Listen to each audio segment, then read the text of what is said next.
I don't want y'all to be alarmed. I'm going to talk about some politics. I'm going to talk about some criminals. I'm going to talk about some babies. So if you guys can't handle that, if you don't want to hear the mixed content, I definitely understand that.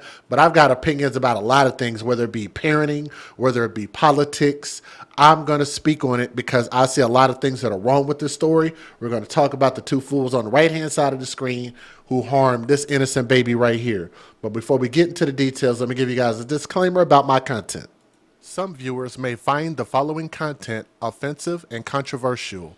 The information in this video comes from multiple sources, including court records, official police charges, news web articles, and interviews.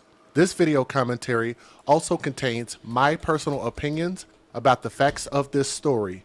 The point is to use this story as a cautionary tale in hopes of preventing tragedies like these to children going forward. Viewer discretion is advised. That is your official disclaimer.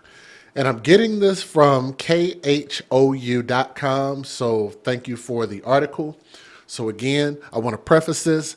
I don't want to upset anybody if I say something that might offend you, but just understand that I'm speaking for the babies and I'm speaking on the safety of the country, okay? Now, Houston, Texas, my state of Texas is taking yet another damn L. The death of a 12-year-old Houston girl continues to be the subject of national headlines, with the two suspected killers being undocumented immigrants from Venezuela, aka illegal aliens, aka these are the murderers and rapists that Trump was talking about, right? Y'all been hearing him. I want y'all to start putting a face to it. I want y'all to look at these two faces, Franklin Pena and Johan Jose Martinez Rangel, whatever the hell his name is, okay? When he's talking about this, now you have a face to put with this so you guys can see, well, what is he talking about? Is he just talking about all of them? No, he ain't talking about all of them. Hashtag it's never all. But I want y'all to understand that we're not talking about dozens of people here illegally. We're not talking about thousands of people being in our country illegally. I don't have no problem with people going through the process of being in our country legally.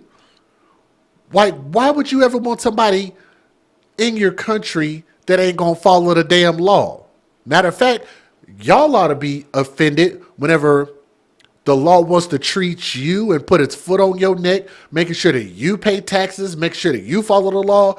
You creep past a stop sign or maybe roll through a stop sign and you get a $300-$400 ticket and you about to blow your top and you feel like the police are just overly policing y'all. But yet you have people coming into this country who are not following any laws at all and getting benefits, ruining Social Security, so that your parents, your grandparents, or even y'all, if you are of age, aren't going to be able to take advantage of those benefits that you've worked your ass off all your life to be able to take advantage. And you got people just coming over here just willy-nilly, not following the law, taking advantage of something that you paid for, you earned, you deserve. And these people don't. And on top of that, they out here raping and murdering and killing your babies. Before anybody wants to get mad about anything that I've said, I want y'all to think about, what if this young angel, this beautiful, innocent angel, was y'all 12-year-old girl? I'm actually a parent of a 17-year-old. I remember when my daughter was 12, and I know what it's like for her to be 17 years old. And every day I live with the fear that some boy, some man is going to try my daughter, and I pray, I pray that day just don't happen. If I were to ever meet individuals like these two and do something to my child, it's going to be a cold day in hell. Because I be them let loose. So as a father, this bothers me. I'm not a politician. I'm a concerned father. Okay? The death of this 12-year-old girl continues to be the subject of national headlines, with the two suspected killers being undocumented immigrants from Venezuela, aka illegal aliens. Jocelyn Nungaray, 12 years old. I'm sure I didn't pronounce her her last name properly, so I'm sorry about that. Nungaray. Jocelyn Nungaray, who's 12 years old, was found dead at a North Houston creek on June the 17th, and the details are going to bother you, so you might want to brace yourselves. Venezuelan nationals, aka illegal aliens, Franklin Pena, who's 26 years old, and Johan Jose Martinez Rangel, 22 years old, are charged with capital murder in connection with her death. Both men are being held on a $10 million bond with a detainer from the U.S. Immigration and Customs Enforcement. And let me say this before we get too far into this. When people step onto our soil, our land, and commit crimes here, I don't want to hear about deportation at that point. You murder and rape our children. At that point, they should be able to face the death penalty and the penalties in our country, on our soil, on our land. How many of y'all agree with that? You come over here and you do that bullshit, you need to face the consequences just as well as any other citizen in this country would have to face.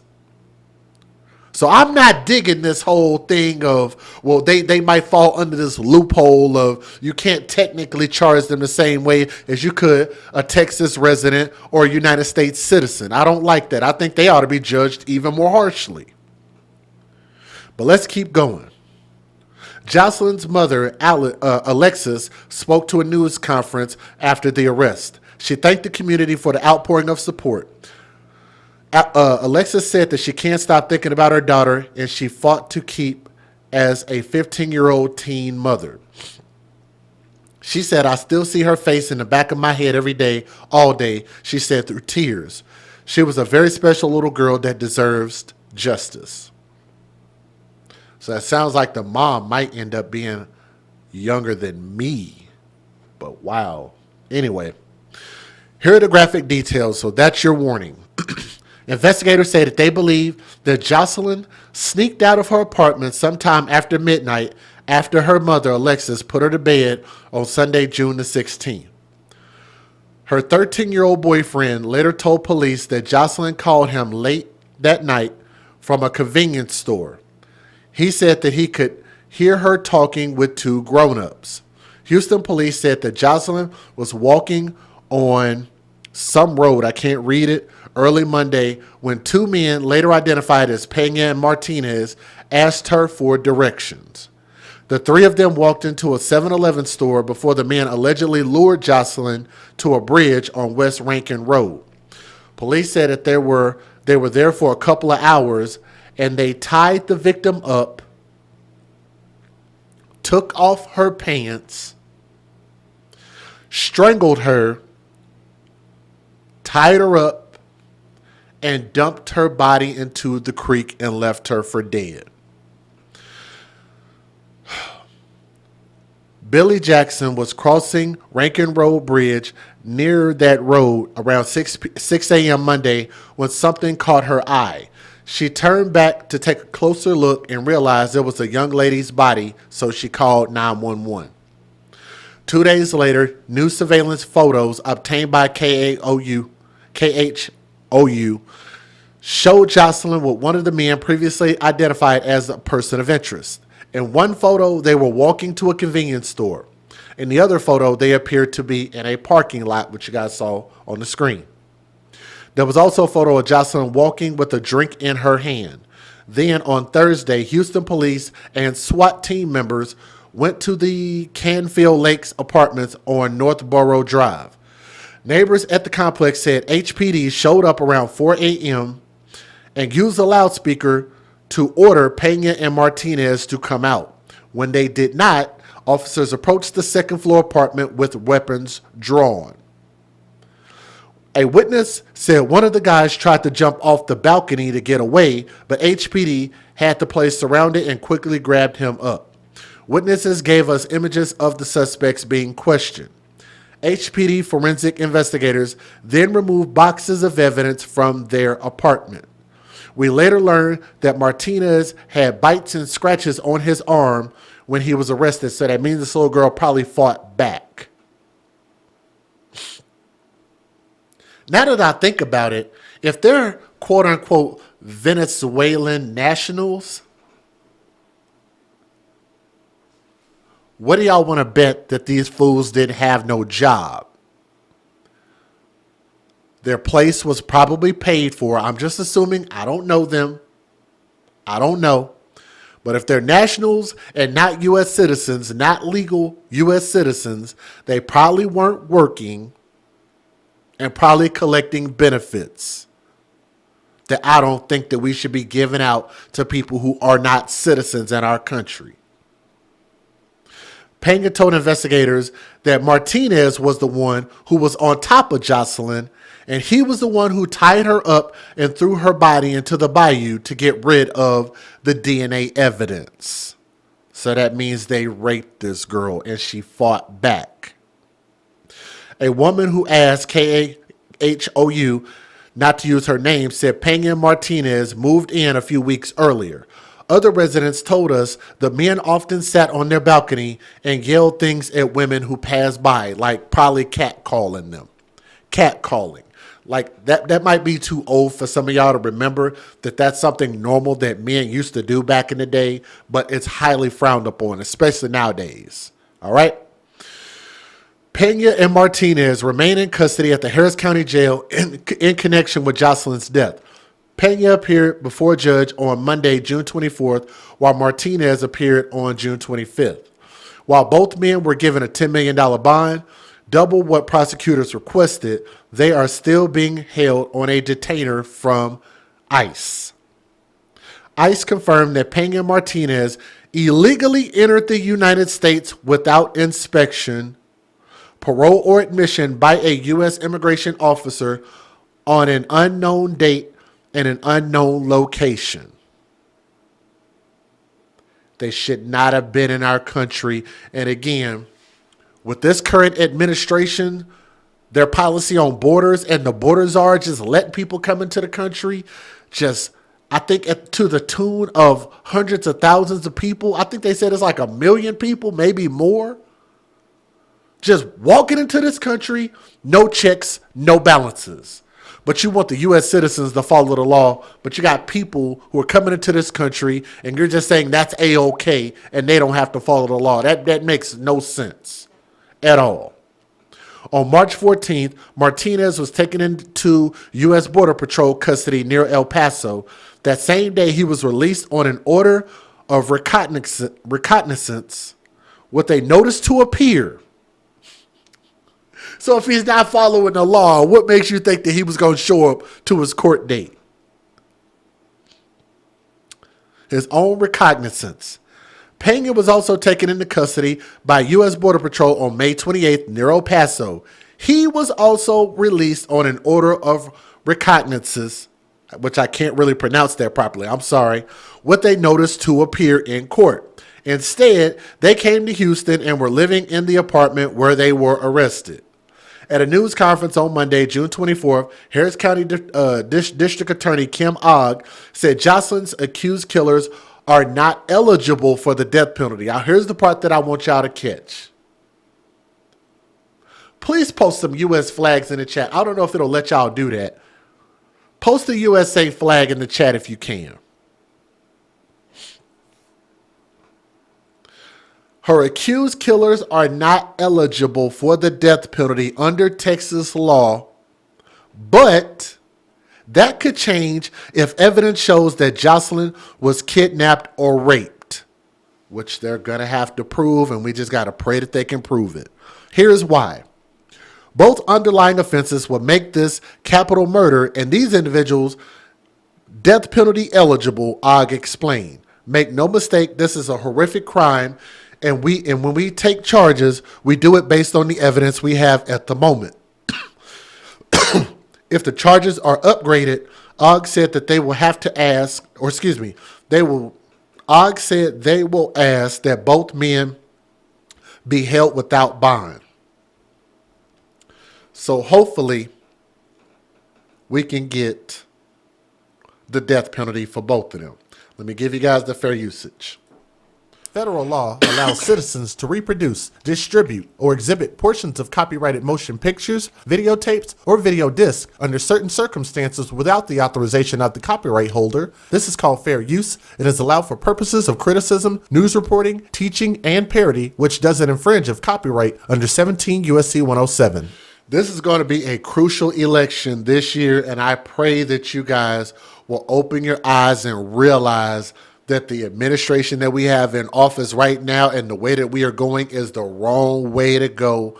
So if you're doing one thing and it's not working, how about you go the other way? Y'all know what y'all need to do. I'm not trying to tell you what you need to do, but I think that bright people understand that we got to start closing our borders down and protect our country, protect our finances, protect our children. That's the American thing to damn do. Hit that thumbs up, leave a comment. Yes, we're going to get political from time to time. Images showing a 12-year-old girl. Again, I want to reiterate, if people are here and follow the law and come to our country legally, then I have no problem. Go through the process. I have no issue. But when you just walk it in and you could just do whatever the fuck you want to do, I'm not okay with that. And nor should you. It's going to put you, y'all going to see. The violence is about to start really ramping up here pretty quick. So hide your kids, hide your wives, and protect your damn selves. In a convenience store the last time she was seen alive. Investigators are trying to figure out how Jocelyn Nungaray wound up strangled in a bayou. And tonight, we're hearing from Jocelyn's mother. Victor Jacobo joins us live from the area where Jocelyn was last seen in North Harris County. Victor, what do we know now? Yeah, that's right. I'm here at the convenience store where Jocelyn was last seen on surveillance video just hours before her body was discovered in a bayou that's just down the road from where I'm standing right now. It's also here where I spoke with Jocelyn's mother, Alexis. Tonight, we're also getting a look at new surveillance images. Take a look at your screen showing Jocelyn at this convenience store with someone police identify as a person of interest. Jocelyn's mother said the 12-year-old likely snuck out of the residence and went to this 7-Eleven convenience store. The mother said she understands Jocelyn was talking on the phone with her 13-year-old boyfriend that night and that the boyfriend heard Jocelyn interacting with two adults, but Jocelyn's mother has not been able to get in contact with him to learn more. Right now, Jocelyn's mother and the whole family is praying for justice and for those responsible to be held accountable. I hope that they're found because Jocelyn was a fighter. She fought hard and she needs justice. She didn't deserve this. I'll show you those photos one more time from police of the persons of interest, only identified as males in ball caps. Anyone with information is asked to contact police. Family and friends have launched a GoFundMe page to help with expenses for the family of Jocelyn. We're going to have a link to that on our website. Reporting in North Harris County, Victor Hawk. A boyfriend at 12 years old. Again, I want y'all to remember that the mom, according to what I read, had Jocelyn at age 15. And usually the fruit doesn't fall far from the tree. So if mom was having sex at an early age, there's a high propensity that her daughter was probably going to behave in some of the ways that her mom was. Her mom was setting the example. And I know that's probably hard for the mom to hear, but that's just the truth. For her sneaking out to go see her boyfriend, it's a very dangerous thing to do in itself, let alone go walking away with strangers. Said, why were they released? Yo, that's the thing about it. That's what they're doing. They're giving them court dates and saying, okay, please show up to court. You don't even know who the hell they are, don't know their real names, don't know their age, don't know where they're from, and have no way of tracking them. Just show up to court. Okay. Like they said on Bloodsport, okay, USA. And that's it. Walk off and do whatever the hell you want to do in our country. That shit's gotta stop. Morning, we are getting a closer look at how investigators tracked down the suspects in 12-year-old Jocelyn Nungaray's death, thanks to search warrants that were shared with KHOU 11. Katira Winfrey just read through the nearly 30 pages and is live to break it all down. Katira, what did you learn? Well, Trace, and the documents show that investigators were able to seize clothing, shoes, toothbrushes, and other items from the home, but also goes into detail about two other men living with the suspects, how they helped break the investigation wide open. At one point, telling investigators the suspects said they'd been partying and hurt someone who was now dead. According to the search warrant, 4 men were living in the apartment with. And while you guys are watching this video, do me a favor and please click that thumbs up. It helps share this video. And please share in the memory of this baby. I want y'all to remember, out of everything that I've said, what I'm saying is that maybe if we had stronger laws, closed up our borders, and stopped just letting anybody and everybody into our country, we are opening ourselves up to this happening way more often to our innocent children. Okay? So support our babies, support that message at least. You gotta believe that if people are coming in illegally, don't expect them to live legally by the law. That's just not likely. The 2 suspects, Franklin Pena and Johan Martinez Rangel. One of those men says he'd only been living with them a few days. While watching the news with the suspects, a story aired showing surveillance images of the suspects involved in Jocelyn's murder. That man says he immediately recognized the suspects as 2 of his roommates, but tried not to react and instead reached out to a cousin who then called investigators for him. Another roommate, in a different conversation with one of the suspects, says Martinez Rangel, who went by 2 nicknames, Gordo and Chachis, asked to talk to him about something. According to the search warrant, one of the suspects told their boss, who also lived with them, that the 2 of them had made a mistake after partying and that they had hurt someone and the person is now dead. According to the search warrant, their boss then told his girlfriend about it. She then showed him the surveillance images of the suspects released on the news. That roommate recognized the men and called police.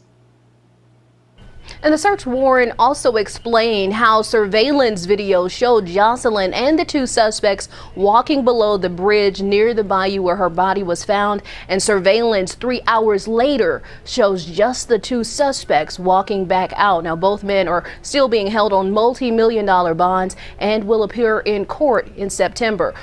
For drafting the Justice for Jocelyn. They're going to appear in court by force. They weren't going to go to court on their own. Now they're just hoping it passes through. Every day, Americans are dying.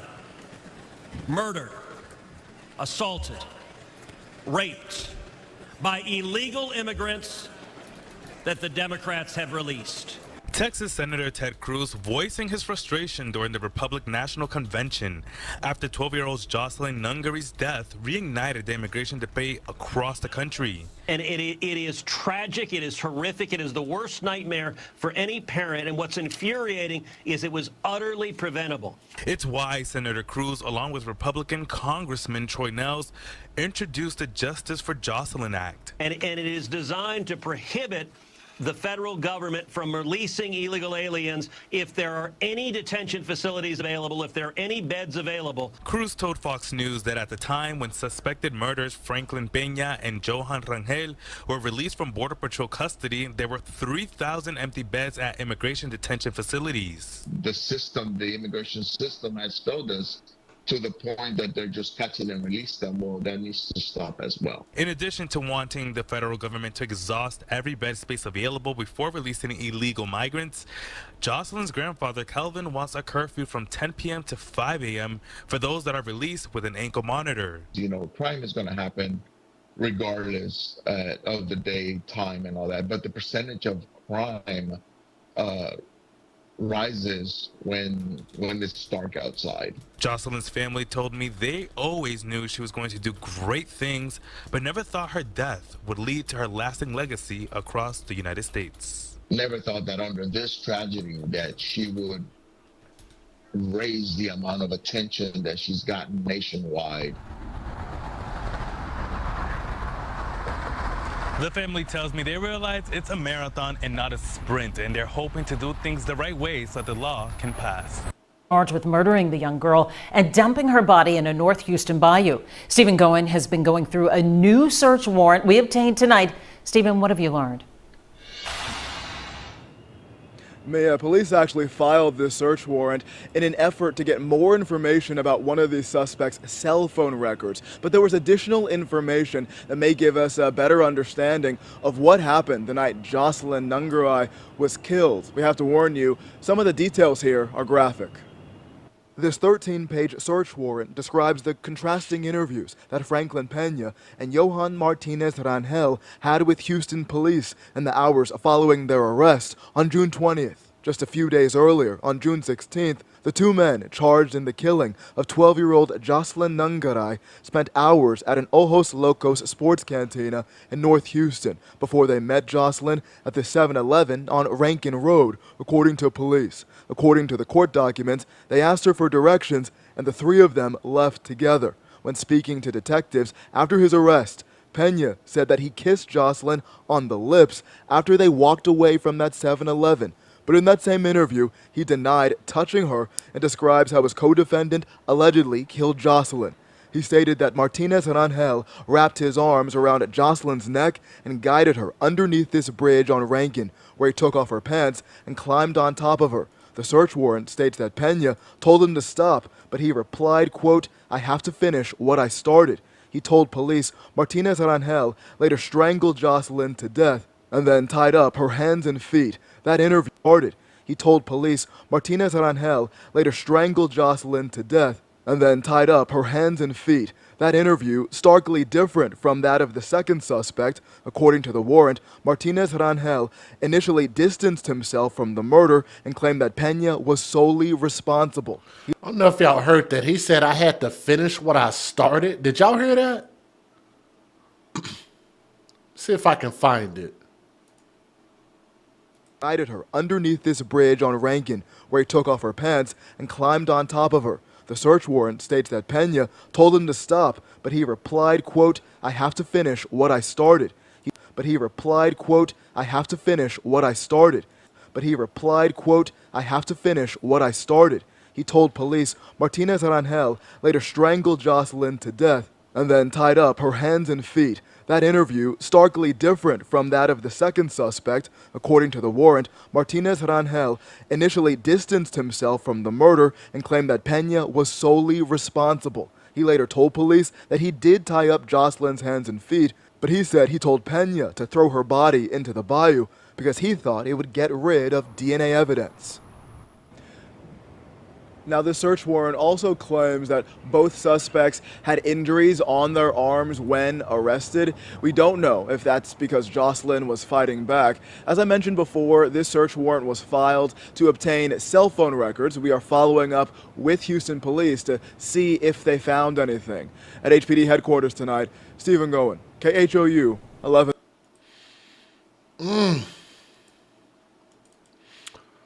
These babies sneaking out of the house, and she literally walked right into the thug lion's cage. That is just so sad, man.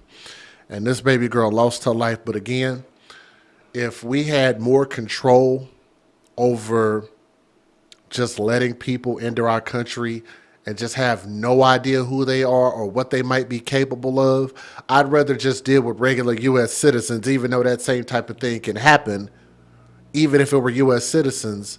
But at the same time, this is exacerbating a problem when now you have people that are fleeing from other countries for whatever reason. Maybe they literally just left for doing the exact same thing, and then they come over here and have immunity. Look, even though they're not citizens, and at this point they wouldn't be facing the death penalty, but hopefully that they get that law installed and it'll change. And that's why I love Texas, because we do believe in protecting our babies and putting in a law like that where even though you're not a legal citizen here, you should be able to face just the same penalties as a citizen would, which in this case will cause both of them to face the death penalty. And I think that they absolutely both should face the death penalty. I'm pretty sure that there's nobody out there that would disagree with that. Would anybody out there like to disagree with what I just said, that they should face the death penalty for raping and killing this 12-year-old girl who was innocent and could not defend herself? And she absolutely fought for her life. She was in the fight of her life and lost it to two horny-ass illegal aliens. Two horny-ass illegal Venezuelan aliens who should have never been in our goddamn country.